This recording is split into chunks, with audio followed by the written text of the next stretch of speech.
আসসালামু আলাইকুম এভরিওয়ান। আমরা এবার আমাদের ফার্মে যে 1800 মুরগির বাচ্চা ব্রুডিং করতেছিলাম, তো দেখতে দেখতে আলহামদুলিল্লাহ মুরগির বয়স আজকে 18 দিন হয়ে গেছে।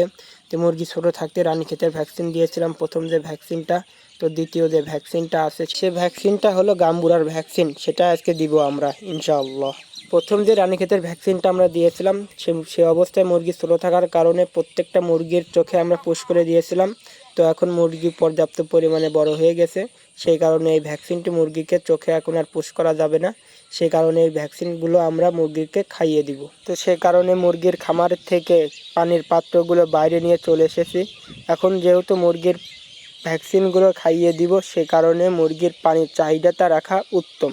কারণ যেহেতু মুরগির ভ্যাকসিনটা খুবই জরুরি, প্রত্যেকটা মুরগি ঠিকমতো ভ্যাকসিন যাতে পর্যাপ্ত পরিমাণে খাইতে পারে, সে কারণে এক থেকে মিনিমাম 30 মিনিট পর্যন্ত পানির পাত্রগুলো আগেই বাইরে নিয়ে চলে আসতে হবে, যাতে করে পানি দেওয়ার সাথে সাথে প্রত্যেকটা মুরগি পর্যাপ্ত পরিমাণে ভ্যাকসিনের পানিটা গ্রহণ করতে পারে, যাতে করে পরবর্তীতে গাম্বুরার জনিত রোগ থেকে মুরগি সুরক্ষা পায়।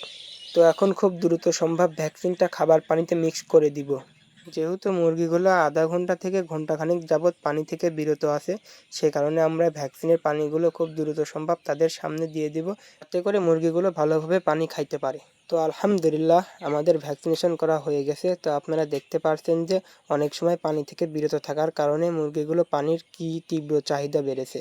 তো অবশেষে একটি কথাই বলতে চাই, আমাদের এই খামার রিলেটিভ ভিডিওটি ভালো লাগলে আপনারা সবাই আমাদের পাশে থাকবেন আর এই চ্যানেলটি সাবস্ক্রাইব করবেন। আসসালামু আলাইকুম।